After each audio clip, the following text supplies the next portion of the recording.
So I've installed a lot of different types of flooring in my DIY career, I guess, if you will.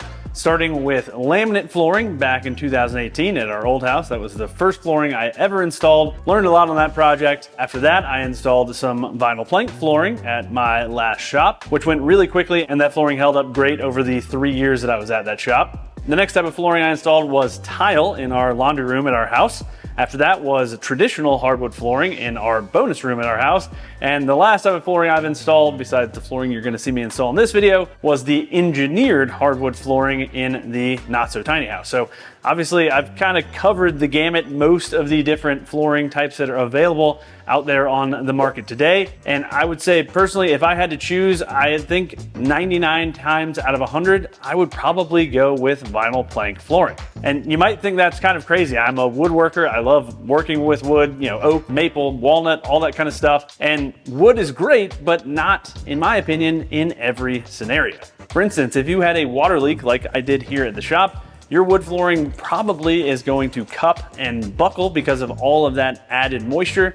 And that means you're probably gonna have to pull it all out and either try to reinstall it or just completely replace it. Hardwood flooring is also pretty difficult to install. You have to put down underlayment. You're gonna be fighting boards that are twisted or bowed, and that's just kind of how it is because wood is a natural product, so every board is not gonna be perfectly flat and straight. And also using those pneumatic staplers absolutely kills your hand. You have to pound on those things all day, and I know I basically had a blister the size of my entire palm after doing a day of hardwood flooring installation. Now on the flip side of that is vinyl plank flooring, which is what I'm gonna be installing in this video. And in my opinion, it's a lot better choice in a lot of situations. First of all, vinyl plank flooring is waterproof. So if you spill something on it, no problem, just wipe it up. It's not a big deal. It's not gonna leak through to your subfloor and cause, mold and potentially rotting to happen down there. Some other benefits of vinyl plank flooring are that it is extremely easy to install. You can cut it with pretty much any tool you have. You can even score and snap it with just a utility knife. That makes installation really, really easy. In some cases, you don't need any underlayment, like with the flooring I installed. It already has underlayment attached to the back of it, so that's another step that you get to skip. And vinyl plank flooring is generally a lot cheaper than hardwood. And some of you might be saying, well, hardwood is just more durable. You can refinish it. And that's definitely true, but if you've ever tried to refinish your flooring, you'll know that that is a huge undertaking. You basically have to move out of your house while that process is happening. It creates a ton of dust. Depending on the finish you use, it can create a bunch of fumes. So honestly, I don't think I would ever refinish hardwood floors. I have hardwood floors at my house, but I am thinking of pulling them out and putting in vinyl plank because I don't want to have to deal with it. I have little kids, and moving out of the main floor of our house would be hugely disruptive. One recommendation I would have if you are gonna go with something like vinyl plank flooring is to go with a pretty neutral color because obviously you can't refinish it. So unless you wanna totally reinstall your floor, I would highly recommend a nice neutral color that's gonna last you for years to come. So with all that covered, now let's talk about the installation process of vinyl plank flooring. So I'm installing this vinyl plank flooring here in the kind of kitchen and living space here in my new shop. As you might have seen in one of my previous videos, this whole area flooded due to a frozen water heater, and I decided to use this opportunity to go ahead and renovate this space because I wanted to do that anyway. So I installed some brand new kitchen cabinets, and now I needed to get the flooring installed. And the first step in any flooring project is gonna be prepping your area. And for me, that included removing all of the existing flooring and all of the existing trim. And the previous owner had installed some pretty interesting kind of custom trim, but it doesn't really fit the style I'm going for, so I decided to remove it. And I removed it with this trim puller tool, which is one of my favorite tools for removing trim because you can easily remove it without damaging the drywall behind it. And as I went around removing the trim, my dad helped me by pulling the nails from the mahogany strips that were part of this trim so that I can salvage those pieces and use them again in a future project. Once the trim was removed, I removed the rest of the flooring, and this was not a huge loss having this space be flooded because this flooring was terrible quality. It's this peel and stick material. It was barely stuck down in most places, and it was definitely one of the things I really wanted to change about this space. I also found some pretty cool exotic material that the previous owner used for the door trim, and I think this is some Brazilian lacewood, which I am definitely hanging on to, and hopefully we'll be able to use that in a future project. And unfortunately, I'm definitely gonna have some work to do on this drywall to clean up all those nail holes since this previous baseboard was so wide. Once the old flooring and trim was removed, I went around with a level to check for any high spots or humps in the subfloor. And overall, the subfloor was mostly flat, but there were definitely some joints between the OSB panels that had bowed, and I think that was probably when all of that flooding happened. That's looking good.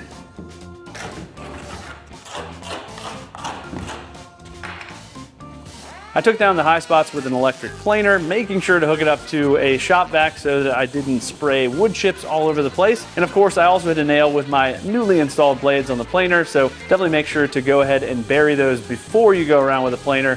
Otherwise, you're gonna ruin the blades. And my nail punch was at home, so I had to resort to using a square drive screwdriver, but it still did the trick. I continued flattening and only did the first half of this room to start so that I could get to installing the flooring. So unfortunately, there were not many straight walls in this room, and after looking around, I decided to start against this closet, and to give me a kind of longer straight edge to start with, I went ahead and added this plywood strip just to give me something to butt the flooring up against while I was installing those first few rows. Finally, before laying down the first pieces of flooring, I vacuumed the entire area, making sure to get up any dust and debris. And one thing I like about using a shop vac vacuum like this is that the vacuum attachment will kind of catch on any obstructions so that you can deal with those before going to install your flooring. Once that was done, I was ready to get started installing my vinyl plank flooring, and there are a few different kinds of vinyl plank flooring out there, different edge profiles, but the flooring I'm using in this video features the drop lock system by I4F, who's the sponsor of today's video. And as you'll see, this system made installing this flooring incredibly easy. It was by far the easiest flooring I have ever installed. And I think this fresh oak color looks great, and another bonus was that it already had underlayment attached. I started the installation by connecting two of the planks together along the long edge, and to do this I angled one of the planks and slid it into the long edge of the adjoining piece and then dropped it down, and that locked the two pieces together. Next, I added another piece to the first row, sliding the piece along the long edge until the ends met up, and then to lock the ends together I used a hard PVC mallet and tapped along the joint until the two pieces were flush, and this snaps those two ends together for a really nice tight joint. At that point, I slid the assembly up against the wall, adding some 1/4-inch spacers, which were just plastic shims in this case, but this was a little premature. As I went to install the next piece in the first row, it was pretty difficult since the floor was now tight to the wall, and this would have been a lot easier if I had used I4F's method of installing a temporary starter row that you then remove after installing your first few rows and then slide the whole assembly up against your wall. Unfortunately, my floor was still a little sticky from that peel and stick flooring, so that wasn't really working for me, so I did it this way, but you probably won't have that same issue. I added the next long piece, and then I needed to notch the following piece around this corner. And I made some marks on the piece, and I personally find that making reference marks rather than trying to measure out these cuts results in a lot fewer errors.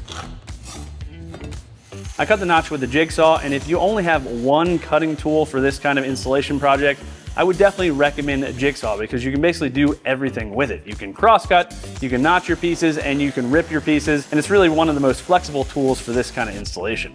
The notch board had a good fit, so I went ahead and dropped the piece in place and again tapped the ends together with that PVC mallet to lock them together. So unfortunately, I had damaged one of my pieces by dropping it, and I snapped off one of the corners, but that wasn't a big deal because I could go ahead and cut off that section with the damaged corner and use that piece to start my following row. And as you can see, this flooring was super easy to install, and this I4F drop lock system is powered by I4F patented 3L triple lock and Click4U technologies. 3L triple lock is a one-piece drop lock system for the short side, and Click4U is an angle system for the long side, which is combined with the 3L triple lock on the short side. Next, I needed to start cutting the pieces around this angled step down in the floor, and I made these cuts on the miter saw and just left them long so that I could trim them to length later, and leaving them long also made it easier to lock those long edges together. From there, I just continued installing, starting the next row with the offcut from the previous row, and I also made sure to inspect my pieces along the way to make sure there were no matching patterns right next to each other, because obviously there are only so many patterns in these kinds of flooring, and it definitely looks a little funky if you have two identical boards right next to each other. My dad came back to help, and we knocked out a bunch of rows super fast and eventually got to the area that I'd been dreading, this curved wall. And the previous owner of this shop building who built out this living space was very into curved walls, and I personally am not a big fan of them. No furniture really fits along a curved wall, you can't really hang anything on it, and they're overall just really awkward to deal with. And after thinking about it for a little bit, I decided to just add a false wall here. That way I could mount a TV on the wall and also have a hidden media closet behind the wall where I can keep all of my Wi-Fi stuff, all of my smart home stuff, and all of the media stuff associated with the TV. I set up my line laser at a 45-degree angle off of one of the side walls and then marked a line on the subfloor to indicate where the wall was going to be. And of course I was out of chalk in my chalk line, so I had to use a marker here, but that still worked fine. Once that was worked out, I went ahead and got this half of the floor flattened, and this half was definitely a little bit more difficult because there was an area in the kitchen where a section of the subfloor had been patched in and it wasn't quite even. And then once that was done, I just continued adding more rows until I got to my next obstruction. And that obstruction was this support post. And this post supports the steel I-beam that supports the entire structure of the shop, so obviously that could not be moved, so I needed to install the flooring around it. To mark the circle, I found that my fire extinguisher had a similar radius to the post, and then I made the cut with a jigsaw and also made sure to save the offcut. I went ahead and installed the plank and it was a really good fit, and then I could mark the offcut so I could make cuts so it would fit around the post. Once again, I cut the circle with the jigsaw and put the offcut back in place, and honestly it looks pretty darn good, and this will almost entirely be covered by the post trim anyway. From there, I just continued installing more rows of flooring, and it was really just more of the same. I did run into the dishwasher here, but I just installed the flooring so that the toe kick will cover where the flooring ends. And then my buddy Eric Perkins from the Perkins Builder Brothers came by to help me frame that wall really quickly, and I'll cover that in a future video, but I just wanted to mention it since obviously a wall would have suddenly appeared in this shot otherwise. From there, my dad and I kept installing flooring, and we did start to use a tapping block and a pull bar as I got closer to the cabinets and the wall, since it was tough to close up the gaps when working with the flooring at that angle. Eventually, we got to the last row on this half of the room, which ended up behind the fridge, and I needed to rip a board to fit this space, and I made that rip cut on the table saw, but as I mentioned, I could have done this with a jigsaw, a circular saw, or you could even score and snap these boards along their length. Not quite. I also went ahead and cut the angle on the piece at the miter saw, and then I got it installed. There was also this weird gap in the subfloor. I'm guessing where they had to patch in that subfloor previously, and I decided to go ahead and seal that up with some Lexel so that no bugs or excess moisture comes up through that crack, and I'll also have trim on top of this later. Once that was done, we moved the fridge back in place and then slid out the range and kept installing. And I installed the pieces under the range and then added the last piece on this side of the room by this corner cabinet.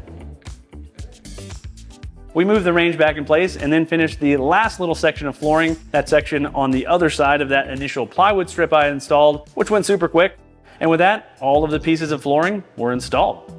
So overall, I think this flooring looks awesome. I am really happy with how it turned out. And just to summarize so that you can end up with a successful installation like this one, here are 5 pro tips. Number 1, make sure to prep your room and check your subfloor, making sure the subfloor is nice and clean, flat, and stable. Number 2, know when to use underlayment, which is only when the flooring doesn't have pre-attached underlayment like this flooring I installed. Number 3, use the right mallet, a hard PVC mallet, not a dead blow mallet, or definitely not a metal hammer. Number 4, align the long side first, angling in the long side at 30 degrees, closing up any gaps, and then dropping the piece into place. And number 5, aligning the short side and tapping it in the right place, right at the end of the board, and tapping it hard enough to close up gaps, but not so hard that you damage the piece. And then finally, you want to feel for any unevenness with your fingers, making sure everything is nice and flush. And by doing those 5 things, you'll end up with a great looking floor. So as always, I'll have links in the video description to all the tools and materials I used in this video. I've also created a playlist of all my flooring projects in case you guys want to check those out. That'll be linked here on the screen. If you don't want to miss my future videos, go ahead and get subscribed and ring that little notification bell. And last, if you want to support me, I sell merch, which I guess I'm not wearing. I have plans available for a lot of my woodworking projects, and I have both Patreon and YouTube members set up. All right, thanks for watching, y'all, and until next week, happy building.